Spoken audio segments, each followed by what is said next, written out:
My friends, I didn't turn my mic on, so I'm going to do that again. So let's take that as a dry run. The Gospel of Jesus according to Matthew. Glory to you, Lord Christ. When Jesus and his disciples came near Jerusalem and had reached Bethphage at the Mount of Olives, Jesus sent 2 disciples, saying to them, "Go into the village ahead of you, and immediately you will find a donkey tied and a colt with her. Untie them and bring them to me. If anyone says anything to you, just say the Lord needs them, and he will send them immediately." This took place to fulfill what had been spoken through the prophets, saying, "Tell the daughters of Zion, look, your king is coming to you, humble and mounted on a donkey, and on a colt and a foal of a donkey." The disciples went and did as Jesus had directed them. They brought the donkey and the colt, and they put their coats on them, and he sat on them. A very large crowd spread their cloaks on the road, and others cut branches from the trees and spread them on the road. The crowds that went ahead of him and that followed were shouting, "Hosanna to the Son of David. Blessed is the one who comes in the name of the Lord. Hosanna in the highest heaven." When he entered Jerusalem, the whole city was in turmoil, asking, "Who is this?" And the crowd was saying, "This is the prophet Jesus from Nazareth in Galilee." This is the heard gospel of Jesus Christ. Praise to you, Lord Christ. I tell you, technology, man, it is killing me today. Let me turn on my recorder. So this Palm Sunday, I have a very specific theological question for you. What's your favorite movie? No, not the one you tell people is your favorite movie. The movie that like you would feel proud of telling people.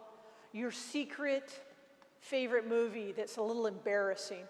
One that you'd have to explain a lot to explain why it is your favorite.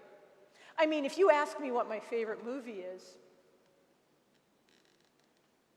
sorry, my recorder isn't recording. Oh, well, that's life. I mean the one that you tell people, that you don't have to explain. I mean, if you ask me what my favorite movie is, and I didn't want to get into a deep conversation with you, I'd tell you it was Wonder Woman or Black Panther. Movies I loved because they're just great movies. But if I had to tell you my secret favorite movie, a movie that I showed in the Uptown Movie Theater way back in the day as a Saturday night midnight movie. You know, I love this movie so much that when I got them filmed, they used to, and now they're all digitalized, but when it was on film, it would come in these 20-minute reels, and you'd have to build them up to an hour reel, and then you would put them on 2 different projectors and shift between them. So I put the movie together the night we got it, and I watched it. After the last movie was showed, I put it up on the big screen and watched it. And I enjoyed it so much, I watched it another 6 times before we showed it on the Saturday night movie. I mean, that's my favorite movie. Okay, I'm just going to tell you what it is, because I feel like I've already set you up for this. It's Terminator 2. Yes. I love that movie. I absolutely adore that movie. And it's a sequel, which, you know, some people would be like a little snobby about. And I think if you didn't watch Terminator from 1984, it's not a perfect film, but it sets the table for the sequel so well, you kind of have to watch both of them. They're online, so you could do it, and I suspect you might have just a little extra time to watch it. And I'm not proselytizing for Terminator, but I totally am. It's a great movie. And it's a little violent, so fair warning. And it's also a little post-apocalyptic. So it might not be the time for you to watch it, but swear to goodness, it's better than watching Outbreak or something like that. And I have no shame in loving Terminator 2 because it's the perfect 90s movie. If you don't know what it is, Arnold Schwarzenegger plays a cyborg assassin that's been sent back from 2029 to kill Sarah Connors. And Terminator 2, he makes a reappearance. And if you had to boil the whole movie down to one nugget, one truth, the whole point of the movie is that it's not okay to kill. And the message is coming from a 14-year-old juvenile delinquent. His mother can't see the way forward. She knows that she has to kill the person who's going to bring around this apocalyptic future. But John does. John, this 14-year-old, who is really relatively a dislikable child through most of the movie, He invites others in to see a new world and to invite them in to say, you could destroy everything unless you look at this world anew. And he's persuasive enough to not just order people to do it, but to help even a cyborg assassin from the future to understand it as well. In this gospel of Jesus, Jesus is setting the table for the rest of the story of Holy Week. We're hearing this triumphal entry in this morning, and we're hearing Jesus come to the city that kills its prophets. Luke said it long before. He turned his face towards Jerusalem. He knew what was going to happen. This is the first part of the story, and Jesus, being Jesus, sets the entire city on its ear. Jesus, who in all of these gospels turns the world upside down and right side up, the one who makes left right and right left, he is yet again creating chaos. The whole city was in turmoil. He is doing what our presiding bishop, Michael Curry, would tell you is making good trouble. And when he entered Jerusalem, the whole city was in turmoil, asking, who is this? A whole city in turmoil. It sounds familiar. A whole district in turmoil, a whole state in turmoil, a whole country, a whole world. We are in turmoil. But we're not in the streets like the followers of Jesus are. We're in our homes. And I think, in a way, it's harder because we ourselves are in turmoil, trying not to let fear get hold of us, fear of the unknown. You know, turmoil is a very old word. It's about a mill or a hopper being in constant turning, constant rotation. We ourselves are in constant turning, looking for the comfort of a normal routine that was taken away from us by a virus. And even if we pretend, even if we set these lofty goals, I'm going to learn a new musical instrument, a new language, a new handcraft, I'm going to be more of service in the world, we're still in turmoil because we're given so much time to think. And we're given so much time to be fearful. We ourselves are in turmoil. So like Jesus in the first chapter of this narrative, who comes into a city that will kill him, what does he do? What does he do to settle out that turmoil? If you think about the history of the world, it is one of violence, one of a pendulum swinging from one side to the other. Once it gets over here, it gets pushed back, and it just keeps swinging. Retribution and violence, it is the pendulum. In Jesus' story, he comes into the city and says, even if you weren't singing, the stones themselves would sing. I'm here to change everything.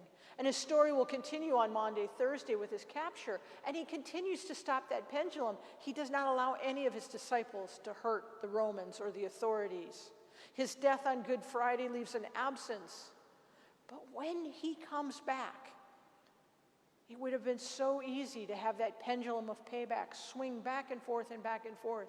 But he stops it cold. He comes back and he says, no, we're done. He reaches out and he stops it cold.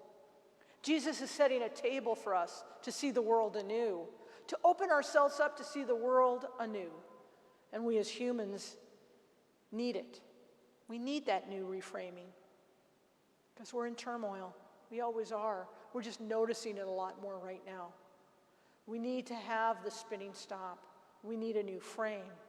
So when we feel like the world is ending, we have to stop ourselves. We have to stop the constant spin. We have to look at it anew. I know for myself, I look at pictures on the internet, on Instagram, of my old neighborhood, Chelsea, in New York City, completely empty of people. You can't walk through Chelsea without bumping into somebody, and yet those streets are empty because New York City is in turmoil. And when you look at those empty streets, it starts something churning again. And maybe there's a reframe. This is something that I saw on the internet. It was quoted to an unknown neighbor, but I really like it. And I'm trying to remind myself this as I was watching post-apocalyptic movies this week, but also as I think about the world as we see it now. And I'm quoting, when you go out and you see the empty streets, empty stadiums, empty train platforms, Don't say to yourself, it looks like the world is ending. When what you're seeing instead is love in action. When you're seeing this negative space, what you're seeing is how much we care for each other, for our grandparents, for our immune-compromised siblings, for people we've never met. People will lose their jobs over this. Some will lose their businesses, and some others their lives.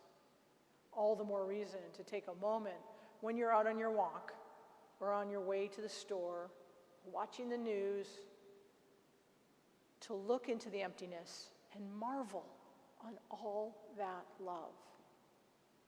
Let it fill you. Let it sustain you. It isn't the end of the world. It is the most remarkable act of global solidarity that we may ever witness. Unquote. It may not feel like Easter's coming. It may not feel like Easter even on Sunday. We won't be back together. And we'll have to live into this hunger for our community, our hunger for the bread and the wine, the hunger for seeing one another during the peace just a little bit longer. For the coming back of Jesus doesn't feel very close. But you need to remember that we see the world anew, sometimes through the witness of a fictional 14-year-old. And sometimes it is about learning the lesson that it's not okay to hurt people. We're called to stay home. We're called to stay away from each other right now. And it is against everything that we know about ourselves and community and love and witness. But the witness that we need to see is love in action. And see a world anew and see that it's not okay to hurt people. And for that, on this Palm Sunday, I say amen.